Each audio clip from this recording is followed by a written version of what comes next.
the secret of health, success, and power. We all remember with what intense delight, as children, we listened to the never-tiring fairy tale. How eagerly we followed the fluctuating fortunes of the good boy or girl, ever protected in the hour of crisis from the evil machinations of the scheming witch, the cruel giant, or the wicked king. And our little hearts never faltered for the fate of the hero or heroine, nor did we doubt their ultimate triumph over all their enemies, for we knew that the fairies were infallible, and that they would never desert those who had consecrated themselves to the good and the true. And what unspeakable joy pulsated within us when the fairy queen, bringing all her magic to bear at the critical moment, scattered all the darkness and trouble, and granted them the complete satisfaction of all their hopes, and they were happily ever after. With the accumulating years and an ever-increasing intimacy with the so-called realities of life, our beautiful fairy world became obliterated, and its wonderful inhabitants were relegated, in the archives of memory, to the shadowy and unreal.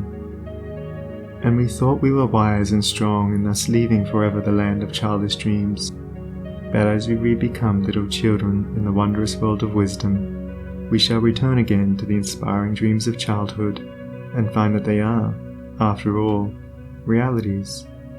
The fairy folk, so small and nearly always invisible, yet possessed of an all-conquering and magical power, who bestow upon the good health, wealth, and happiness, along with all the gifts of nature in lavish profusion, start again into reality and become immortalized in the soul realm of him who, by growth in wisdom, has entered into a knowledge of the power of thought and the laws which govern the inner world of being.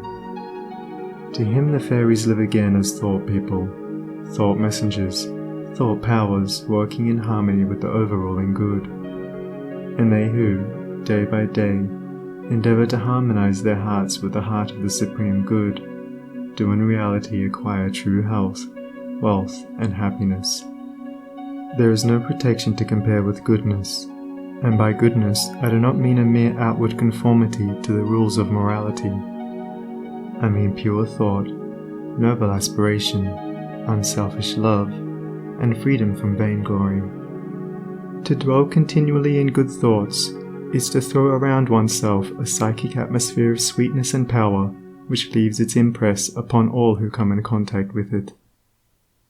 As the rising sun puts to rout the helpless shadows, so are all the impotent forces of evil put to flight by the searching rays of positive thought, which shine forth from a heart made strong in purity and faith.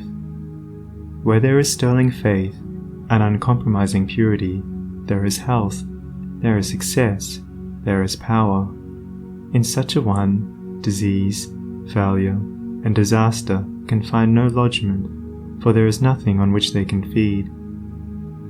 Even physical conditions are largely determined by mental states, and to this truth the scientific world is rapidly being drawn. The old, materialistic belief that a man is what his body makes him is rapidly passing away, and is being replaced by the inspiring belief that a man is superior to his body, and that his body is what he makes it by the power of thought.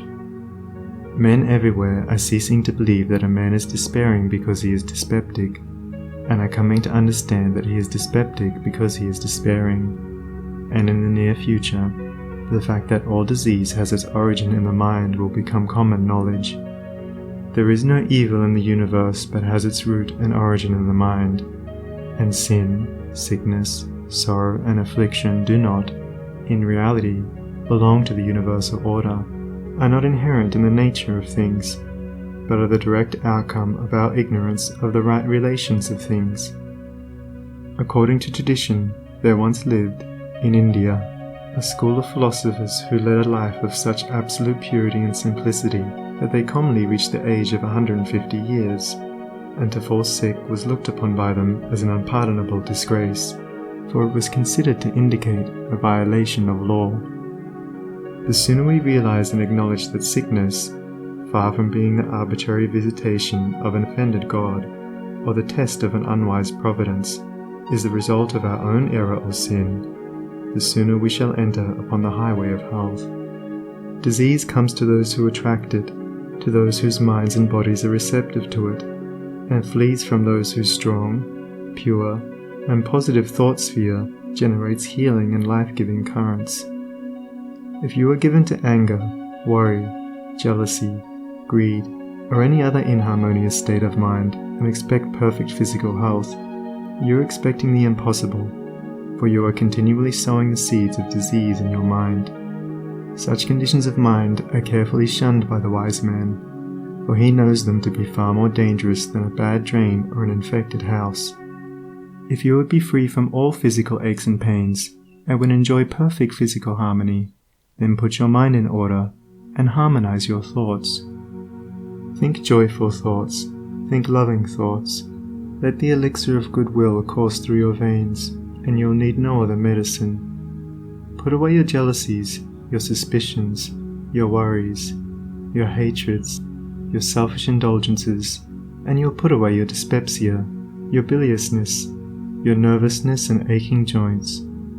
If you will persist in clinging to these debilitating and demoralizing habits of mind, then do not complain when your body is laid low with sickness. The following story illustrates the close relation that exists between habits of mind and bodily conditions. A certain man was afflicted with a painful disease, and he tried one physician after another, but all to no purpose. He then visited towns which were famous for their curative waters, and after having bathed in them all, his disease was more painful than ever. One night he dreamed that a presence came to him and said, "Brother, hast thou tried all means of cure?" And he replied, "I have tried all." "Nay," said the presence, "come with me, and I will show thee a healing bath which has escaped thy notice." The afflicted man followed, and the presence